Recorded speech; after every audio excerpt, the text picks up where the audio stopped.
The subcommittee will come to order. Without objection, all members may have 5 days to submit statements, questions, extraneous materials for the record, subject to the length limitation in the rules. I will make my opening statement and then yield to the ranking member, Mr. Keating from Massachusetts, for his opening statement. For years, Iran has gone unchecked as it expanded its influence and recruited legions of murdering proxies across the Middle East. Lavishly funded by sanctions relief under the Iran nuclear deal, a network of terrorist criminals sow chaos in Yemen, Syria, Bahrain, Lebanon, and Iraq. Their objective, to expel U.S. influence from the region, conquer our allies, and subject millions and establish the regime in Tehran as the undisputed master of the Middle East. One of the central fronts in Iran's effort to do this is in Iraq. Make no mistake about it, Iran wants to make Iraq a puppet state of Iran. Exploiting Iraq's weak government and the fight against ISIS, Iran has mobilized thousands of militiamen and proxies to gain power in Baghdad. They are using their growing influence in Iraq to foster sectarianism, secure a supply line to terrorists in Syria and Lebanon, and recruit fighters for their many wars. Iran is not interested in building a strong and sovereign Iraq. Iran is not interested in a peaceful Iraqi society where Sunnis, Shiites, Christians, and Kurds live in harmony together. As America and our allies have come to help fight ISIS and restore Iraq's legitimate authority over its own territory, Iran has been working to undermine our hard-won victory and threaten our soldiers and our diplomats. In May, Iraq held its first election since the defeat of the ISIS caliphate. But many Iraqis did not bother to vote because they saw that the system in their country is corrupt. Like the Iranian people, they see the hand of Iran's oppressive regime in undermining the institutions in Iraq. They see Iran's proxies, men who swear allegiance to the supreme leader in Tehran, running for office in their own country of Iraq. They see the vast wealth of their nation being squandered to pay for Iran's militias while they live in poverty without clean water or electricity. The Iraqi people are now in the streets demanding a change. They do not like the direction their nation is going and the heavy influence of Iran in their nation's politics. We should not either. Men that ordered the murder of Americans only a few decades ago are gaining a foothold in Iraq's new government.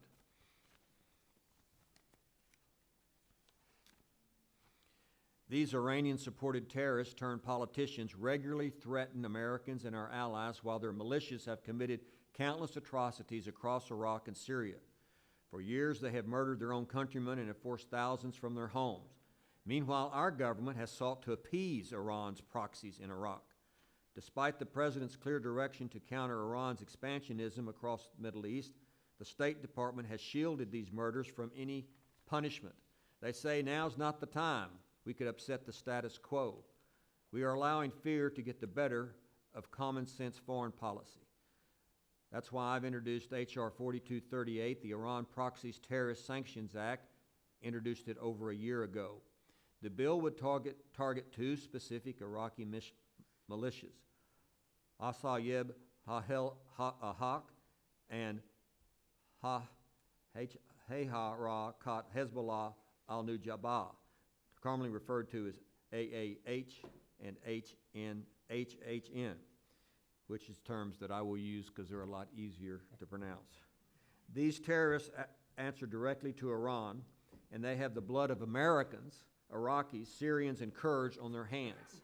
For some unknown reason, we have refrained from targeting these groups despite their evil acts. U.S. inaction has allowed these terrorists to gain more and more power in Iraq and now in the Iraqi government. As is usually the case in Washington, analysis paralysis has set in. So-called experts say Congress should not be mandating sanctions and we should pass the buck to the executive branch. We have the responsibility as representatives of Americans killed by these groups to not stand idly by. My staff was in Baghdad last month, and the embassy staff scoffed at this legislation, saying sanctions would provoke the terrorist militias. Ironically, just a few weeks later, these groups launched a mortar attack against the U.S. Embassy in Baghdad. This stalling technique of government bureaucrats who have a long track record of inaction on this issue is not good for the United States foreign policy or the Iraqis. While we do nothing, Iran is doing everything. They're expending all of their efforts to consolidate their power in Baghdad, and it's paying off. It seems to me Americans should be tired of investing blood and treasure in Iraq as Iran seizes more power. If Iraq is ever going to become a strong and independent nation, we must take a stand against Iranian proxies in that nation. And without objection, I want to introduce two letters. One letter from Chairman Royce and myself to Secretary of State requesting the Secretary of State to examine these two terrorist organizations and to see if they meet the foreign terrorist organizations requirement. We received a reply yesterday that basically said what the requirements were to be designated as a foreign terrorist organization. Basically no answer at all. Without objection, I'd like to introduce both of these into the record. No objection. And now I will yield to the ranking member, Mr. Keating from Massachusetts. Go ahead. Thank you, Mr. Chairman. We've held a number of hearings on Iran and its destabilizing activities throughout the region, and today we focus specifically on Iran's engagement in Iraq. It'd be an understatement to say the security situation in Iraq has presented an incredible challenge to the United States foreign policy and national security, and throughout, the Iraqi people have suffered greatly over the course of multiple conflicts. Today, we're at a critical juncture. How the U.S. engages with Iraq, with its government, its people, and its economy can have an outsized impact on whether Iraq is able to build on the fragile security that exists today and actually achieve lasting stability. Iraq has to do more with, Iraq has to be more than where we have a military base to combat ISIS. This hearing today is therefore timely and important because as we shape our own policy towards Iraq for the coming years, we can't ignore Iran's influence and interest there. The history between Iran and Iraq is long and complex, and Iran's entrenched influence throughout Iraq's policy and military apparatus stymies efforts to strengthen democratic institutions there and ensure that the Iraqi government can effectively protect its citizens from internal and external threats.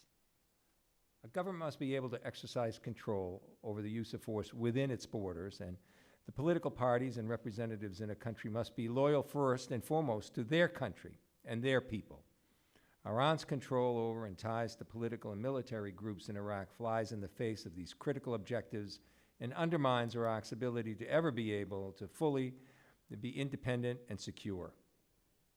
How to reduce and manage Iran's influence, however, is an open question, not only because of Iran's ties to powerful entities and individuals in Iraq, ones that run deep, but also because our policies towards Iran and across the regions, as well as those of our allies, are also at play. There are two general ways to think about approaching the issue: by countering the Iranian influence throughout their agents and actions on the one hand, and by working ourselves and our allies to support Iraq in pursuit of its own stability and sovereignty. Both of those things. Countering Iran's influence in the region through sanctions and related means has received a lot of attention. However, I'm concerned that we don't do enough to also pay enough attention to the policies that would support Iraq in becoming more independent and more resilient to Iranian policies and actions that undermine that independence. Today, I look forward to discussing our options for moving forward to address Iran's influence in Iraq. Specifically, what steps our State Department should be taking alongside Treasury, DOD, and Commerce, and others. What can and should we be doing as part of a coalition with our allies to further this progress? What barriers exist to reducing the influence of Iran's proxies in Iraq, and what can we do with our allies to eliminate those barriers? And also, what should we avoid in terms of policy missteps so that the conflict that has marred Iraq's past can be overcome in favor of stability, a stability that keeps Iraq safe, keeps America safe, and promotes our shared interest in the region. We're seeing a shift in Iraq right now where people are demanding that their government be accountable to them and not to foreign interests. We share that vision for Iraq's future and have a lot more that we could do to promote closer, more productive diplomatic, security, and economic ties with Iraq that Iraqi interests would benefit by.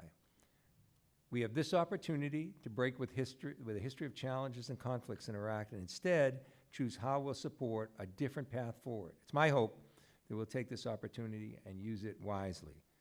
And so I look forward to the testimony of our witness today and hearing from you on what should be another important committee hearing, and hopefully one that can move us forward to be successful in this endeavor.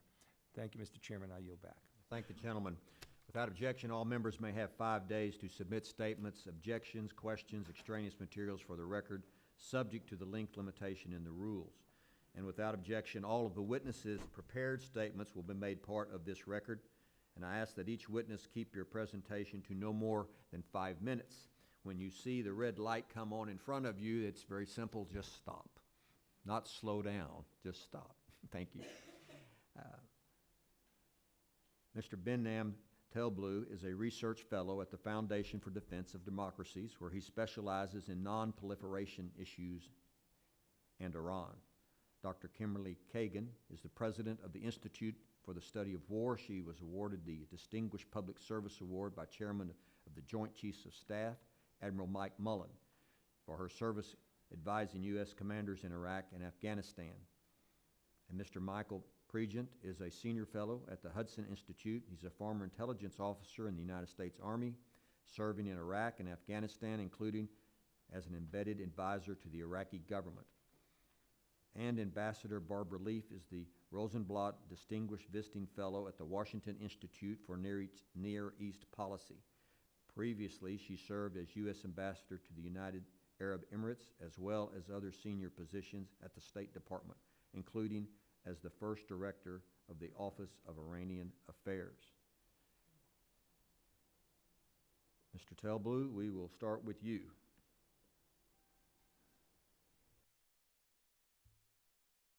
Chairman Poe, Ranking Member Keating, distinguished members of the Subcommittee on Terrorism, Trade, and Nonproliferation at the House Foreign Affairs Committee, on behalf of FDD, thank you for inviting me to testify.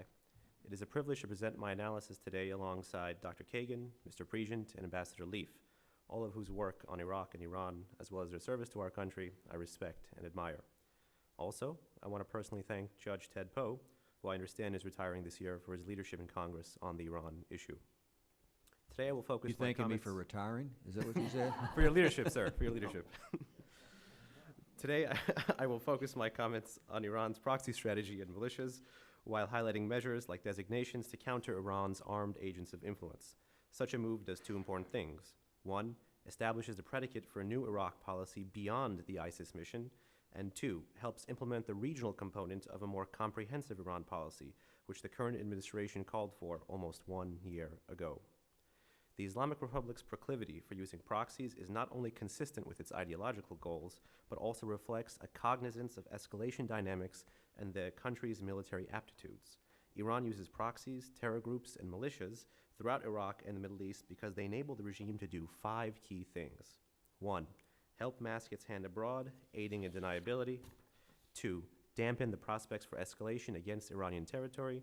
3, exploit the U.S.'s high bar for the use of force by operating in the gray zone. 4, enter conflicts at an earlier stage, helping shape the outcome quicker, since militias are cheaper and easier to deploy. And 5, translate relatively cheap military power into a durable political influence. This last point is crucial, given the success of doing it in Lebanon with Hezbollah, and now the threat of Iraqi Shiite militias capturing the state. Now to the militias. While there are too many militias to review in detail, my written testimony profiles 4 key militias, 2 of which are AEH and HHN. Both these groups retain overt links to Iran, are an impediment to Iraqi sovereignty, and a threat to U.S. foreign and security policy in Iraq and Syria. The ascendancy of these militias, who seek to draw Iraq into Iran's orbit and eject the U.S. from the region, is a threat.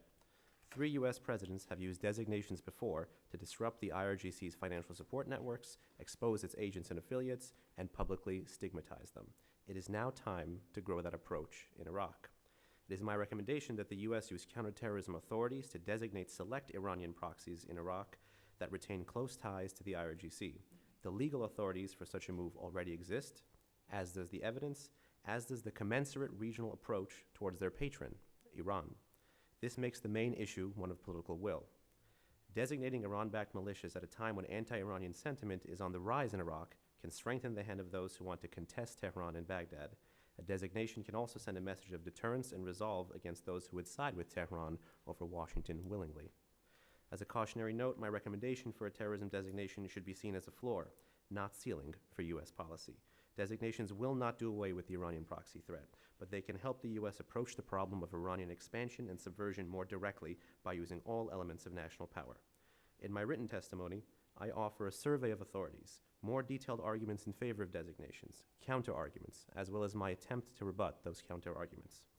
I also offer at least 10 recommendations for Congress, ranging from naming and shaming to inquiring about the IRGC's penetration of the Iraqi economy and arranging for non-military aid. I can also speak to non-congressional measures if asked.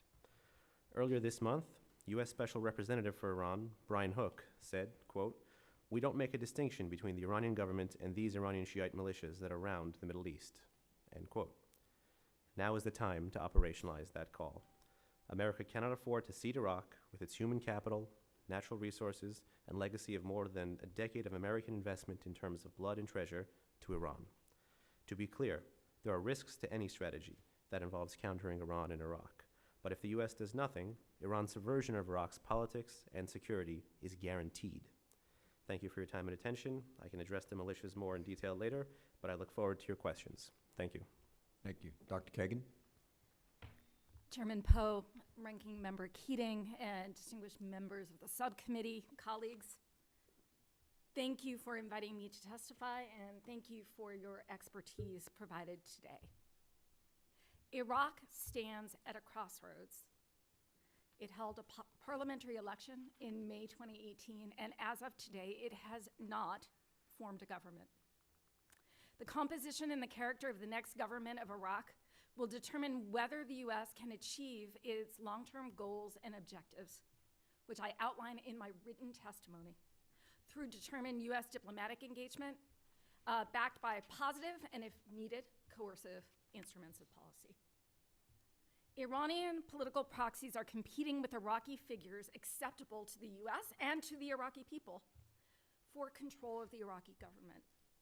Victory for the Iranian proxies would likely lead to the expulsion of the U.S. from Iraq and de facto Iranian control over Iraqi foreign policy, at least, if not its domestic policy also.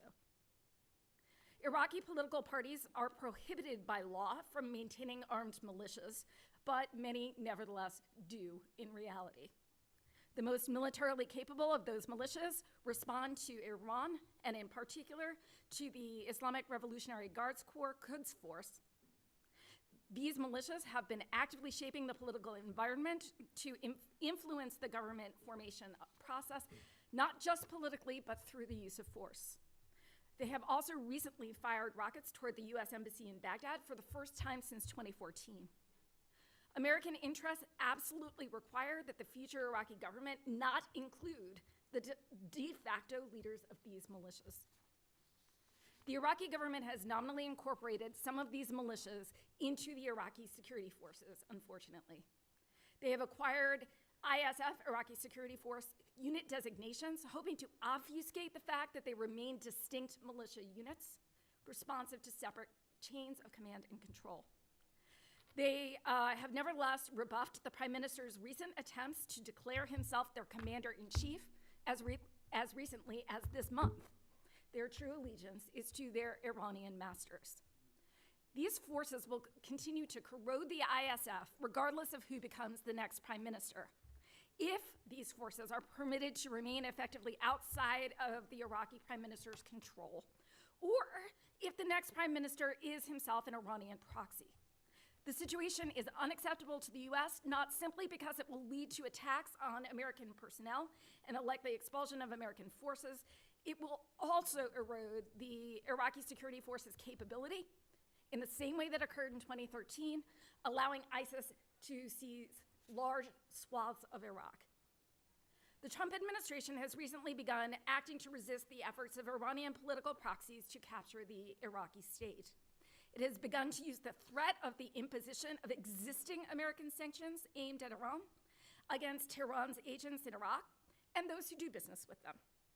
Iraq has had to send a delegation to Washington to request special exemptions from these sanctions for the first time, since the U.S. has waived them in the past without demanding any quid pro quo. The two organizations, AAH and the New Jabba Movement, unquestionably deserve to be sanctioned. And AAH in particular is responsible for killing, among others, 5 Americans in Karbala in 2007, a crime in which its leader, Qais al-Khazali, was actually complicit. And the New Jabba Movement is a splinter of AAH and is establishing itself as a regional terror network. Now, however, is not the moment for Congress to mandate the imposition of sanctions on these or any other specific groups or individuals in Iraq. The threat of sanctions, either broad or highly targeted, is the most powerful non-military weapon American diplomats in the region have. The behavior of Iraqis, as our diplomats have threatened to use this weapon of sanctions, demonstrates its significance because it changes Iraqis' behavior. Our diplomats are showing the determination and skill to use this tool in an extremely delicate effort to keep Iranian agents out of government. And right now, our priority should be ensuring that Iraq forms a government that is sovereign, capable, and acceptable. Should the U.S. Not be able to do so, or should these organizations, of course, remain after the government formation process, that is the time when Congress should consider mandating these sanctions against these terrorist groups. Thank you, Dr. Kagan. Mr. Pregent. Chairman Poe, Ranking Member Keating, and the distinguished members of the Subcommittee on Terrorism, Nonproliferation, and Trade, on behalf of the Hudson Institute, I'm honored to testify before you today about countering Iranian proxies in Iran. We're being asked today to define the threat of these militias, their role in Iraq, and what we can do about it. I come at this from a different position. I'm a former intelligence officer.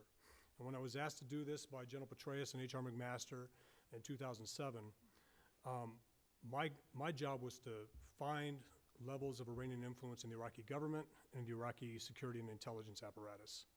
If I had the amount of intelligence that I have today, back in 2007, Qais Khazali wouldn't have 15 seats in the Iraqi Council of Representatives. Abu Mehdi al-Mohandes would not be the deputy commander of the Hashd al-Shabi, the popular mobilization units. Qasem Soleimani would not be walking the streets after Sunni towns are destroyed in this ISIS campaign. The level of evidence of Iranian influence in the Iraqi government has never been higher than it is now. And I can't believe that we're sitting here trying to get Asab Ahl-Haq designated as a terrorist group when it has killed Americans, when it was a premier militia responsible for EFP attacks against Americans, explosively formed penetrator attacks against Americans, where it kidnapped 5 Americans in hopes of trading them for captured IRGC Quds Force operatives, only to have them executed when the raid went wrong. Qais Khazali had 1 seat in 2014 in Parliament. Because of our obfuscation in this U.S. ISIS campaign, where we actually empowered Iraqi Shia militias tied to Iran to take credit for the victories against ISIS in this campaign, he now has 15 seats in the COR. My argument today is discredit Qais Khazali now, sanction Qais Khazali and AH now, so that once the Iraqi government is formed, those seats are toxic. No one will want to stand next to Qais Khazali. We need to make it a point that no Iraqi politician that says they're pro-US can feel comfortable standing next to Qais Khazali. They're very comfortable doing that now. We can't make it comfortable for the current Prime Minister, Haider al-Abadi, to stand next to Abu Mehdi al-Mohandes, a designated terrorist, who's the leader of Kitab Hezbollah. Kitab Hezbollah is already a foreign terrorist organization. Abu Mehdi al-Mohandes is already designated, yet he's the deputy commander of the People's Mobilization Units, or the Popular Mobilization Units. He's killed Americans. He's directed that Americans be killed. He gets a government paycheck. No Iraqi politician is afraid to stand next to him unless you're somebody who's opposed to him being in the government. He commands the budget. He decides what militias get money. Now, Kim brought up a great point. These militias are now in the Iraqi security forces. That means they have access to U.S. intelligence, U.S. equipment, U.S. funds. And if I was able to go to General Petraeus in 2007 and say, a Border Corps officer is now the minister, is actually now the minister in the Ministry of Defense, he would have said, I can't believe that. Qasem al-Araji is the director of the Ministry of Interior. He is a Border Corps officer. And the biggest problem that we're talking about now, it's difficult for us to make an argument. I don't know why it is. There's some on the other side that don't want to designate AH and Harakat Nujaba. But the key facilitator to everything Qais Khazali wants to do, everything that Abu Mahdi al-Muhandis wants to do, everything that Qasem Soleimani wants to do, is the leader of the Border Corps. And his name is Hadi al-Amri. And he is the commander of the Hashid al-Shabi, the People's Mobilization Units. Qais Khazali, in his declassified tactical intelligence reports, said that Border Corps trained on explosively formed penetrators, trained on sniper missions, trained on rocket attacks, trained on mortar attacks against U.S. personnel. Yet we have this argument that's dominant in Washington, D.C., that Border Corps is not as bad as AAH, not as bad as Harakat Nujaba, not as bad as the RGC Quds Force. When Border Corps facilitates everything these militias are doing in Iraq, are doing in Syria. So I'll close with this. We need to listen to the Iraqi people. This is the first time the Shia, Sunni, and Kurds in Iraq have told us to do something about Iranian influence. The Shia have burned down AH offices, they burned down Border Corps offices, they burned down Kitab Hezbollah offices, and they burned down the Iranian consulate. They're trying to tell us something. Listen to them. And I'll stop there. Thank you. Ambassador?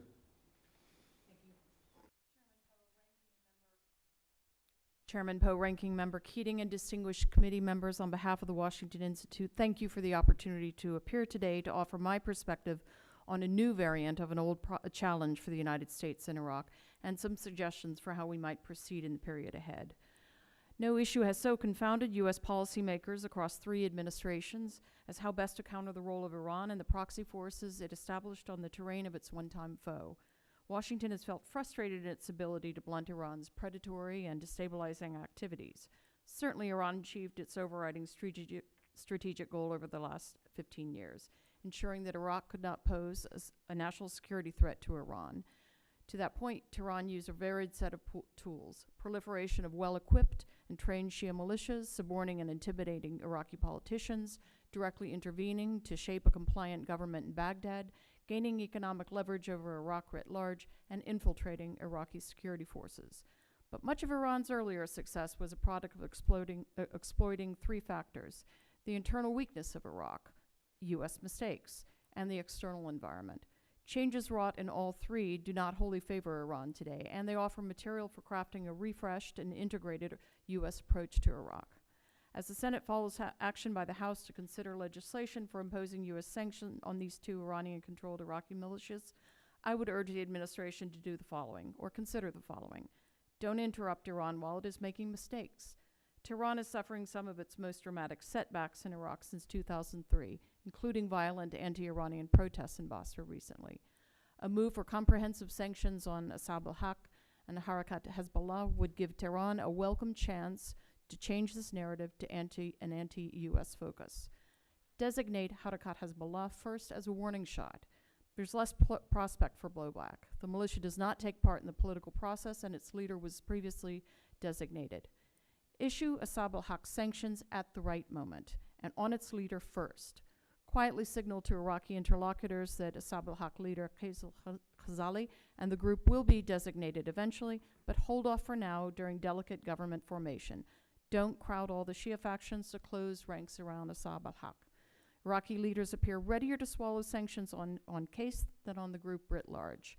Many of the group's foot soldiers joined after 2014 to fight ISIS, not to further a pro-Iranian agenda. Finally, coordinate with the new Iraqi government. This is going to be challenging, but consulting is a gesture of no surprises respect for the new government of a friendly country, and it may help us and the new Prime Minister manage the internal reaction productively. Final 3 points. The Iraq of 2018 is not the Iraq of 2005 or 2011. Iraqi nationalism is percolating vividly just beneath the surface of the body politic, with a corresponding antipathy towards Iran, and that presents a bold opportunity for the U.S. if handled adroitly. Washington, likewise, is different. The Trump administration appears fixed on fixing Iran's destabilizing regional activities. If it is serious, Iraq is the place to set that effort in motion with method and energy. Don't be limited to sanctions. Remind the Iraqi public and political class what ties with the U.S. offer that Iran cannot: respect for Iraqi sovereignty, help in gaining security and stability, access to international financing and investment that will help create jobs. Finally, Iraq's isolation of earlier years has ebbed, replaced by warming ties with Jordan and a similar trend with its Gulf neighbors. The U.S. must press those partners to deepen their engagement with Baghdad. The contest for influence in Iraq for too many years has been a lonely game for the U.S. against Iran. It need not be. Washington's Arab allies have proximity, common language, shared history, not all of it unpleasant, some of them deep pockets, all of them sound national security reasons to pull Iraq firmly back into the community of nations. Unlike Washington, Tehran has an unblinking focus on Iraq, linked to its efforts in Syria. As with Syria, Iran's influence in Iraq corresponds directly to the degree that Iraq is weakened, estranged from its neighbors, and isolated internationally. The U.S. must do what it does best, what Iran cannot do: mobilize other regional and European partners, as well as international financial institutions, to the effort of bringing stability and security to this vital country. Thank you very much. Thank you all very much. I believe that what the four of you have said is probably news to most Americans, completely unaware of the situations that you have talked about. And that's unfortunate. Ambassador, do you believe, is the United States in the business of nation building of Iraq? No, not at this point. Dr. Kagan, do you believe that the United States is in the business of nation building?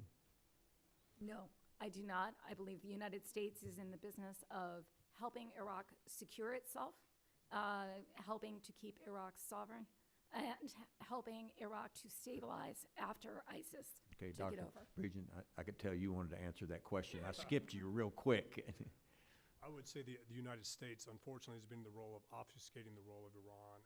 When we talk about what we're trying to do in Iraq, we're basically taking the Dawa party position. We're taking a Shia political party tied to Iran's position on the way forward in Iraq, and we're not listening to the Iraqi people. Our intelligence community didn't see ISIS coming.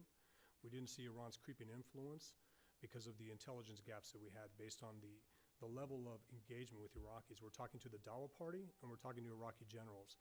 And I've never met an Iraqi politician who's ever said the situation got worse on his watch or her watch. And I've never met an Iraqi general that said the situation got worse on his watch. Mr. Talablu.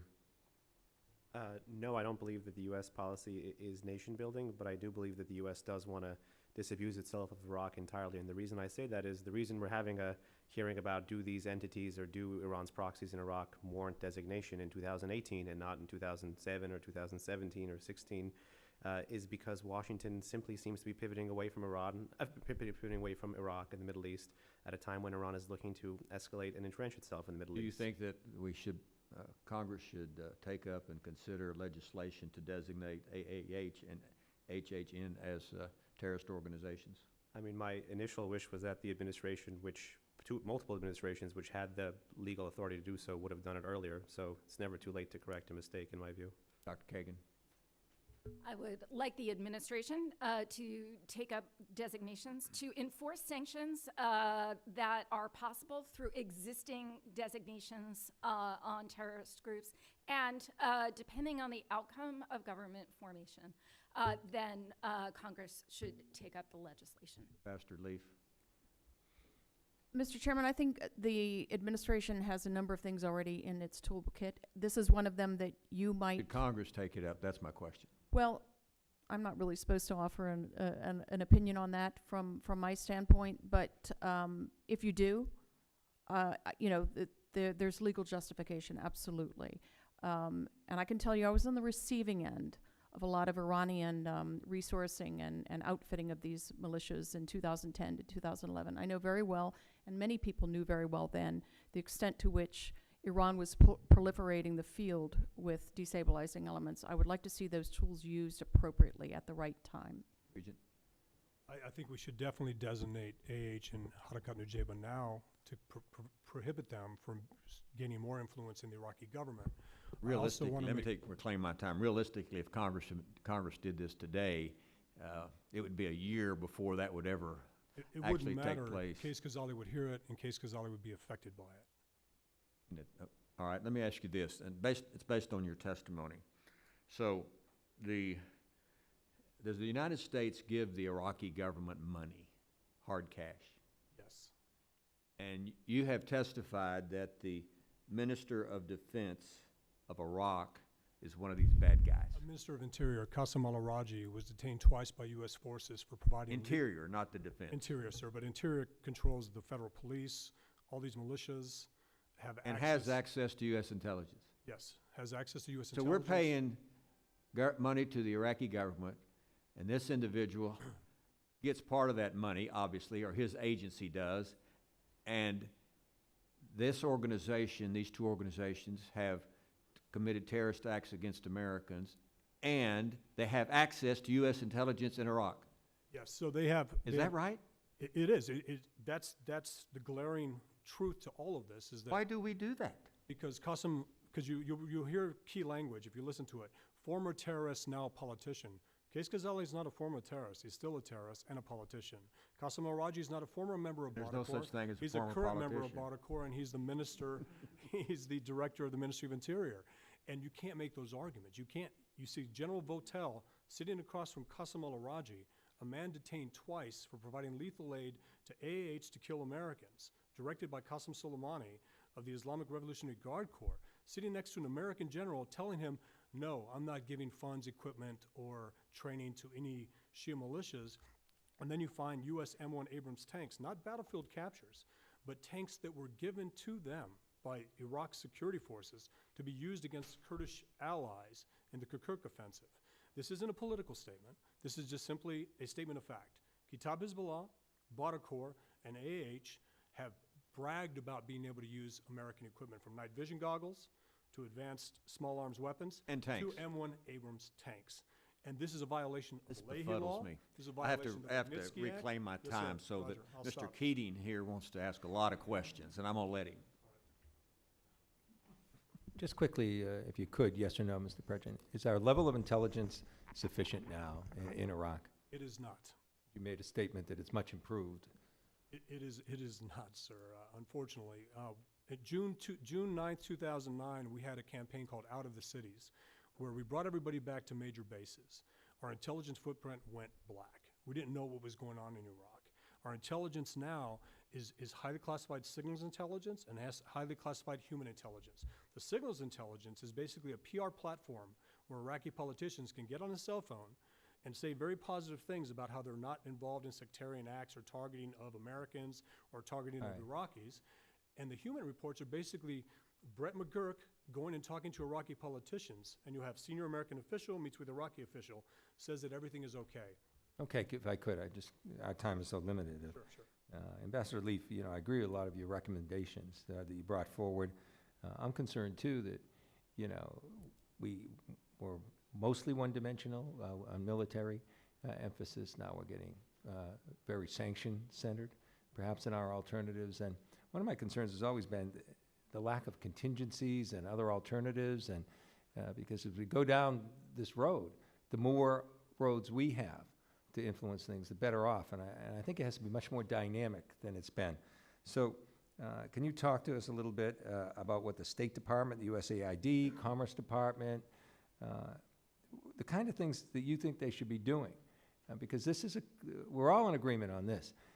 I don't think most Americans are, they're not looking at the ball here. I mean, this is one of the more critical areas that we're dealing with, the entire global footprint right now. We've invested so much in this, yet we're not paying enough attention. But that attention has to be at so many different levels to be effective. Could you comment on what we could do in some of these other areas I mentioned? Congressman, you know, it's Iraq has always been a tough place to work as an American diplomat, a civilian official, obviously for our military troops as well.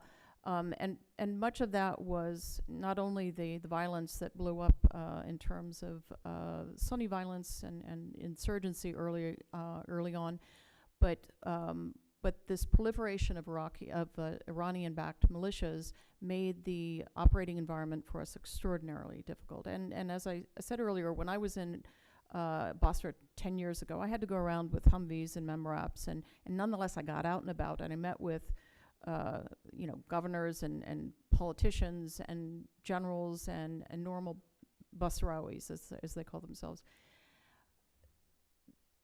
We have a consul general in Basra who was singled out in the aftermath of the violence against the Shia militia offices and the consulate.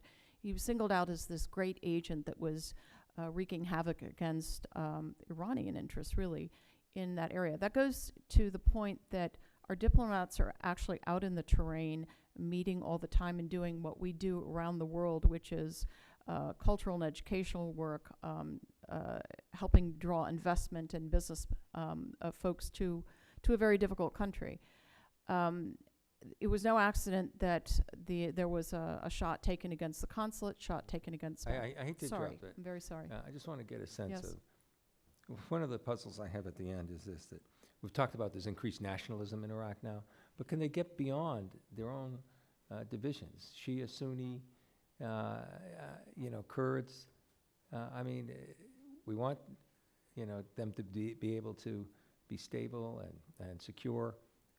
How much of a problem does these divisions that are... This is the been there first for time you have Sunnis, Kurds, and Shia all saying Iran needs to get out of Iraq. We ignored it when the Sunnis said it. We ignored it when the Kurds say it. We cannot ignore it when the 60% of the population is Shia is now telling us to do the same thing. That's great. Now, what about internally looking at Iraq, though, and their own stability and their own ability of the democracy going forward? How much of that is still a very difficult obstacle for Iraq going forward? Dr. Kagan. It is indeed a difficult obstacle for Iraq and Iraqis. There is an incredibly fragile state in Iraq, but it matters to the United States, its national interests, its economic interests, that the fragile state that exists now in Iraq builds itself into a robust sovereign state that is capable of securing Iraq from terrorists and is on our side. Very quickly, because I'm over my time, just one quick question, yes or no, or something. Give us a little hope here, too. Going forward with as they're putting a new government together after an election, my belief is U.S. should look at this as a new opportunity going forward. Do you think this presents us a greater opportunity with this government? They have their own feeling of sovereignty. It's not just like our guy that's there. Isn't that present an opportunity? Just quickly, yes or no? Or? Yes, and it's an opportunity that should not be squandered, both for the sake of post-ISIS Iraq and for the sake of pushing back on Iran. The United States has a unique opportunity to stand with the people of Iraq against Iran. The U.S. has an opportunity to stand with the people of Iraq against the current political parties that control Iraq. And, sir, I would just say that it's important that we not we not stick to an old model of trying to pick a guy, but Right. we ought to have a full flank of guys. I agree with that opportunity. Okay, I yield back, Mr. Chairman. Thank the gentleman. Mr. Perry. Thanks, Mr. Chairman. Mr. Pregent, we met some time ago in a hearing where this was outlined. The IRGC, as you know, you gave me the locations, the picture of the map with the IRGC flag on an M1 tank. It was manifest in an amendment that I offered in the NDAA, which passed. And it's about reporting. It was as far as I could go, right? I wanted all the funds stopped immediately in the train and equip program until we could prove that none of that taxpayer money was going to the IRGC or being used by IRGC proxies. I talked to the secretary about it, and he said, look, we can't control if they fall into their hands. They get them, and there's a certain amount of that happens, and we can't. That's not our country, and we can't control that. Which I said, yeah, but we can control if they ever get any more, right? You can't. I couldn't convince enough folks on the initial amendment, but we have this one, so I think we'll see some reporting. But I guess, and I hope we do, which will inform us, and then maybe we can take some policy action. What are the downsides for designating these two organizations as terrorist organizations? What are the why wouldn't we do that? The argument is that it becomes a force protection issue if we designate them, but I would argue that it is already. Hold on. For Yes, people sir. that don't know what you and I know, but Yes, sir. explain why that's a problem. We're afraid that if we designate them, they'll attack us. Well, they've already threatened to attack us. They've killed Americans in the past. AH just launched rockets and mortars against our embassy.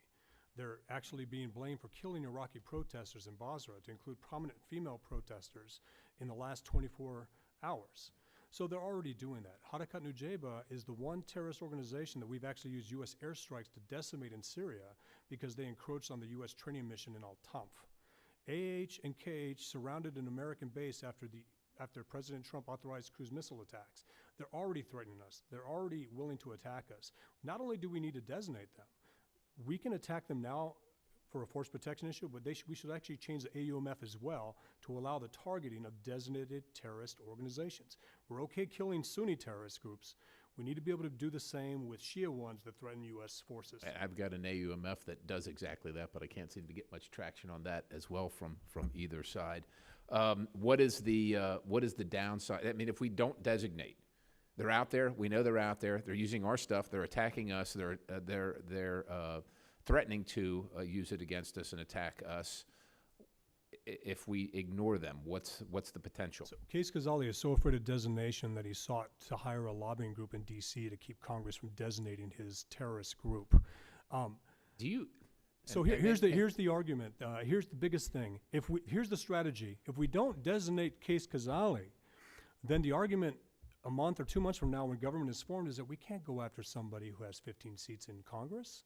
That would be influencing their election process. Right. This is a strategy to not designate AH now, so that once AH becomes a formal part of the Iraqi government, the argument from State Department will be, we can't designate them now because they're in the Council of Representatives. That's the strategy, and that's why we should designate Because them now. it has worked in Jordan with the MB and other places, right? We can't do anything because they operate within the government. But there's a bigger, I guess, there's a more desperate downside that sure that then they're crafting policy and they're involved in crafting policy, but then they actually gain strength from a legitimate standpoint, and there's almost nothing we can do about it. That's a strategy, not to do anything now. Once they get entrenched in the Iraqi government, then make the argument that we can't because they're actually sitting COR officials, and we would be doing what we say Russia is doing in our election. So with We'd what be little time, influencing an election. and thank you. So with what little time I have left, tangible steps. Designation has to be one of them. What tangible steps? Put them on the AUMF. They're designated terrorists. They threaten Americans in Syria, in Iraq. We have now had, DOD is now contemplating putting air defense assets back into Iraq, not to protect against a ISIS threat, but against an Iranian threat using Iraqi proxies. We are now contemplating putting in counter-fire battery systems and artillery, not to defend against ISIS, but to defend against Iraqi militias tied to Iran. So we need to designate, we need to have other tools such as the AUMF, and increase our intelligence focus on these groups and stop relying on Dawa party talking points to say that they're not a threat. Would that counter battery be located at the embassy or other points throughout the country, like in Basra or elsewhere? Anywhere we have U.S. assets, you should have a Q-36 or Q-37 radar. You know what those are. Those are radars that tell you where it came from. And this AH attack on our embassy came from a Shia-controlled neighborhood just east of Sadr City, where the Badr Corps Iraqi military commander was in charge of that battle space. So you literally have Iranian proxies or IRGC Quds Force proxies in uniform and out of uniform threatening Americans. And our argument can't be we can't designate them because they'll attack us. They already are. Right. I yield. Thank you, and I want to thank the chairman and ranking member for having this hearing and the witnesses for being here and sharing your perspectives. Ambassador Lief, you made the, I think, poignant comment that 2018 is not 2006 or 2011. And if I can, I'd like to, as the panel look forward longer term, what is the long-term implication of failing to thwart the influence of Iran in Iraq, of failing to put a stop to these proxies? And I'll just go straight down the table. The long-term implications are grosser, and that's why it's an excellent question. It would be ceding a country which has immense oil resources to the world's foremost state sponsor of terrorism. It would be moral in terms of the human, material, blood treasure that the U.S. has spent there. It would be political. It would be Iran being able to use Iraq as a launch pad, a literal launch pad. They could forward deploy TELs, short-range ballistic missiles. Iran already has the largest ballistic missile arsenal in the Middle East. It could forward deploy them into Iraq there. It could destabilize Saudi Arabia. We had the same concerns about a strong Iraq in the 90s doing that to Saudi. The same could happen if a strong pro-Iran Iraq could do that. The list, most unfortunately, goes on and on and on. Every opportunity that we have along the DIME paradigm, diplomacy, intelligence, military, economic, to influence Iraq, Iran would seek to co-opt that and use Iraq against us. It is a zero-sum game between the U.S. and Iran in the Middle East, and ceding Iraq would be a gross mistake. Dr. Kagan? I agree. In addition, the risks of creating conditions in which Iraq once again falls prey to Sunni terrorist groups that exploit the vacuum, political and security that exists when a sectarian Shia government backed by Iran controls their security forces. That risk goes up and up. And that's why it is a matter of national security to have Iraq stabilized, not under the strong hand of Iran, but under a political accommodation that's enduring. Mr. Pregent. This is a time to go after everything Iran touches in Iraq. Iraq's economy is actually doing better than Iran's is. Iran's is in the tank. This is an opportunity to pull Iraq away into its traditional bulwark status. But one of the biggest obstacles we face is, first off, ISIS is not defeated. ISIS has stepped up its attacks in Diyala, Salahuddin, Kirkuk province. They've now had suicide bombings in Baghdad.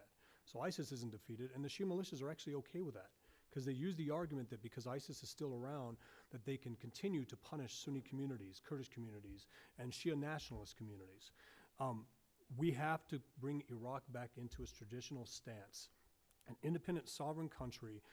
I believe in relationships with your neighbors, but the United States doesn't dictate who the president of Mexico is going to be. The United States doesn't command Canada's security forces. The Islamic Republic of Mexico doesn't decide who our president is, and the Islamic Republic of Canada doesn't have primacy over our security forces. I want a role for Iraq that is absent Iranian influence other than trade and agricultural, religious activities, not this malign influence. Ambassador Lief. So the one point of variance I'd have with Mike is that when you talk about Iraq's traditional posture within the region, it was, if we look back in recent history prior to 2003, it was a very violent, aggressive, threatening relationship that it had in multiple directions.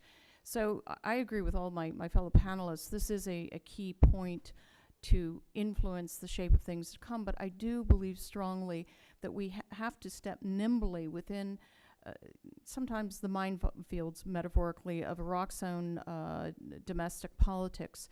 We have to get, as I said earlier, greater buy-in to the effort by Saudi Arabia and the UAE in particular, and you saw that in the past year, but it's got to be deepened. We can't go it alone, and we can't do things that knock about and play to Iran's strength. The Iraqi nationalism is boiling. It's not just percolating, it's boiling. And I think we need to let it play that out. And I have to reclaim my time. I don't have a clock, but I see the lights on. Thank you. I think one of the challenges, proxies are a tool, it's not a strategy. Iran has a broader strategy, but the strategy is to drive their goals, and their goals are regional and disruptive to the entire region. I think that's a key thing to understand. I wish I had more time. I'll posit the question, and I guess we're even hanging. But broadly, I think the conversation we need to have in Congress and in this country is what's the role of the United States, and drawing the distinction between that role, between engagement, and U.S. engagement is critical, but also leadership. And is there a role for U.S. leadership? Can we achieve our goals? What can be our strategy without U.S. leadership? And with that, I'll yield back. Thank you, gentlemen. Well said. Gentleman from Virginia, Mr. Garrett. Thank you, Mr. Chairman. Thanks to the members of the panel. And apologies because I sort of came in on the fly. It's been a day. I want to start on the macro and work my way down. So if I sound like I'm way off the subject matter of countering Iranian proxies in Iraq, it's because I am, but we're going to sort of try to do a big picture down. And I'm going to start all the way over in Northeast Asia and North Korea as we talk about Korea nuclear and missile technology, right? North Korea right now has 3 marketable commodities: human beings, which they almost literally sell, and you should learn more about that if you don't know about it. That there are people being sold for revenue for a state in 2018 is beyond comprehension. Coal and missile and nuclear technology. And economically, they're in a vice. Now, when you have but few marketable commodities and there are people on the market for those commodities, you're going to sell them to who you can sell them to. That's the macro. We're working our way down. I would argue, and I think it's almost unassailable in its logic, that it's far more important what rhetoric is put out by the mullahs to the Iranian people than to the international community. That we should listen to what's said in Farsi and not what's said in English. And the rhetoric that's put out by the mullahs, and I listened to a member of Congress who I shall not name say, well, Rouhani is a duly elected president in a legitimate election. And then I had to counsel this individual that there were 403 people who declared for that particular election, and the mullahs essentially approved 4. So sure, it was a free and fair election if you consider that about 99% of the people that wanted to run were disallowed, right? And so now we've got a paradigm wherein if you listen to the rhetoric in Farsi, and then you take the historical paradoxes as it relates to nuclear conflagration, right, mutually assured destruction, and you lay an atheist nation state and its ideology, the Soviet Union, for example, on top of that, and then contrast it to what is coming out of Iran, we need to consider that perhaps the game is a little different, right? The Iranian mullahs do not think like the former Soviet Union. So now we're moving down another level. I did some math one time and estimated that between 1979 and 1988 in the Green Revolution, if you adjust it for population, the United States in 1945 and Iran present day, that the Iranian regime had killed as many of its people by percentage as the United States lost during the entire Second World War. That's the regime against its people. It's the IRGC and the Quds, et cetera, and they've demonstrated a willingness to quite literally shoot young female students in the face in the streets with cameras rolling. And so now as we look at this Iranian move towards the Mediterranean that's manifests itself not just in Iraq but also in Syria, and we look at what violence and horror has been visited upon dissidents in Iran, why are we to expect anything different in Iraq, et cetera, and Syria? And so it's taken me a long way to get to the point, but I guess the point is that it's important we're here today. And so the question I would have, and I have a finite amount of time as well, is Iraqi Kurdistan, the number of attacks, say, for example, in Erbil, are a fraction of what they have been. Now, it's not non-existent, and to be sure, we haven't defeated ISIS. It's political rhetoric that's dangerous at best and stupid at worst to suggest we defeated an idea, because we won't defeat the idea in the short. You can't beat an idea on a battlefield. We've eviscerated a lot of their war-making capability, but there, you know, it's crunch all you want, we'll make more. There are people coming because they believe in that idea. So what's being done differently in places like Iraqi Kurdistan, where we do see some stabilization, some assertion of localized control and semi-autonomy, and a reduction in Iranian influence that's not being done in, say, Iraq writ large, and what lessons can we learn? And then secondarily, is there a way that the United States can support and advocate on behalf of ethnic and religious minorities? You know, the Nineveh Plain, for example, was in 2004 home to about 1.5 million Christians. I think last time I tried to get a good count, it was 200,000, which, by the way, by my definition would be ethnic cleansing, if not genocide. But what can we learn from Iraqi Kurdistan, and what can we do to help ethnic minorities and religious minorities in Iraq, and how can we encourage an integration of these two subsets of the Iraqi population to create a sustainable Iraq? Mr. Talablo? I was a ballpark, sorry. That was quite close, though. Thank you, sir.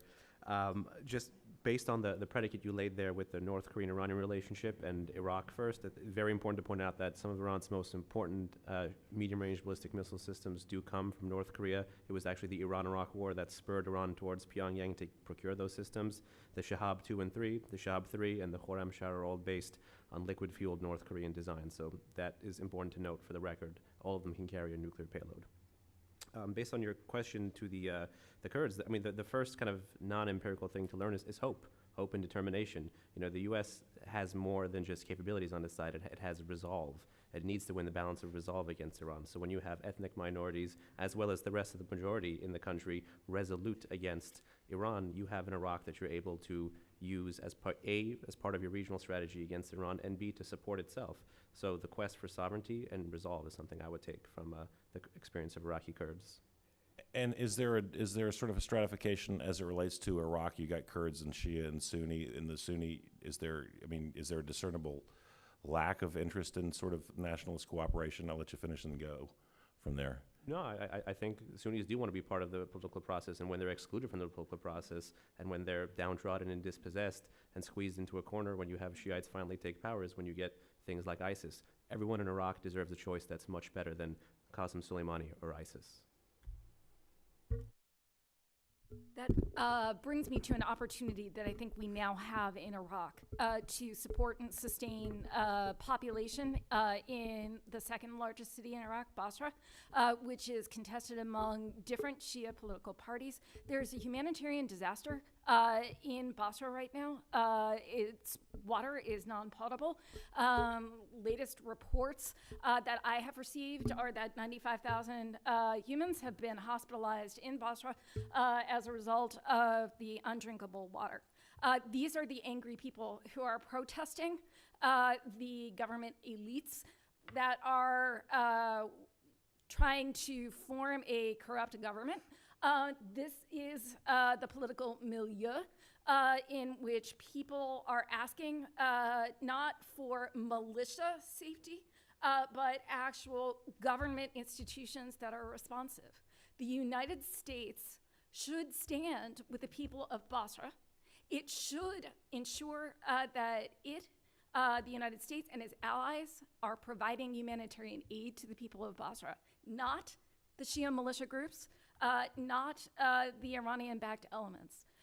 The way that we can actually gain the most opportunity in Iraq is to support the people and not the politicians. It's very hard to do that, unfortunately, supporting the people and then still supporting Baghdad's government. The Dawa party is basically in charge. There's this picture in Basra where protesters have merged the face of Haider al-Abadi, our guy in Baghdad in quotations, the one we're pushing forward, and Prime Minister Maliki, who's an Iranian puppet, who's somebody that led the Dawa party, and it was conditioned on U.S. air support to defeat ISIS that Maliki stepped down because he was blamed for this disenfranchisement in the Sunni and Kurdish populations. Their faces have now been merged.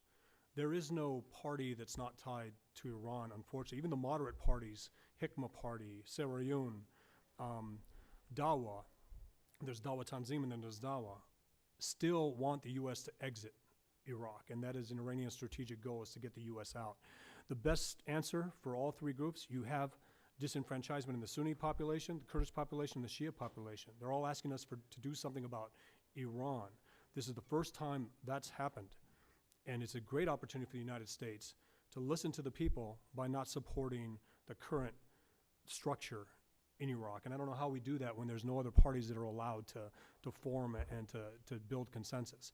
25% of Iraqis voted in this election. Some will say it's as high as 40%. Well, it was 60 and 80% before. And I don't know how we go forward, but we need to recognize the problem, and we're ignoring it. Congressman, one of my pet peeves is the diminishing profile that the bilateral relationship with Iraq has had in Washington for some years now, and really we need to do better than that. And I say it to this administration too. Look, the administration took what I think is a very important step forward in pulling together a more coherent policy on Syria, including how you deal with Iran there. by appointing Ambassador Jim Jeffrey, and you've seen the results already. We need, if not an envoy as such for Iraq, but you need a more coherent approach and a visible one with high-level Washington engagement. So I would say, just as Dr. Kagan said, we can do something very significant in Basra. We can do something very significant in terms of working with the Kurds and getting Erbil and Baghdad back on a better track. We have an impact within Iraq of bringing people together, not weakening them, splintering them. And I would say, as soon as this new government is seated, an early visit by Secretaries Pompeo and Mattis would be in order, and an invitation for that Prime Minister to come to Washington, reinvigorate the relationship. Mr. Chairman, I know I'm a million miles over. You are. I agree with you on that. I think So I I just would- put him over. No, you didn't. I was over before. I think I was begging your indulgence for 30 seconds. Gentleman's recognized for 30 First of all, I knew that Ms. Lief was smart, but then when I read that she's an alumni of both the College of William & Mary and the University of Virginia, I realized you were really smart. Thank you. Ultimately, there's 2 points Dr. Kagan pointed out. The U.S. aid paradigm has always been historically to deliver aid to people, ingratiating people and engendering goodwill towards the United States. Having said that, though, where people don't exercise self-determination, right? And so it's kind of like the Chinese aid paradigm is give money to despots and dictators and ingratiate yourself to despots and dictators. The people aren't being able to, they don't feel empowered or enfranchised. So we have to somehow change that. I grew up in a you break it, you buy it world. Number one. Number two, without walking down the regime change road, there are opportunities inside of Iran because the IRGC and the Quds guys are all out in the field, and the people in Iran are feeling a little antsy. So I just want to say I support the Iranian people exercising some self-determination, and that's why I wanted the indulgence for. I think it's important to be said from here. Got a lot in 30 seconds. I want to thank all of you for being here. Been very informative, very good. Appreciate your expertise. The full committee tomorrow is taking up this very issue that we have discussed, or you have discussed today, and we appreciate your valuable information. Very, very difficult times, but thank you once again. Subcommittee's adjourned.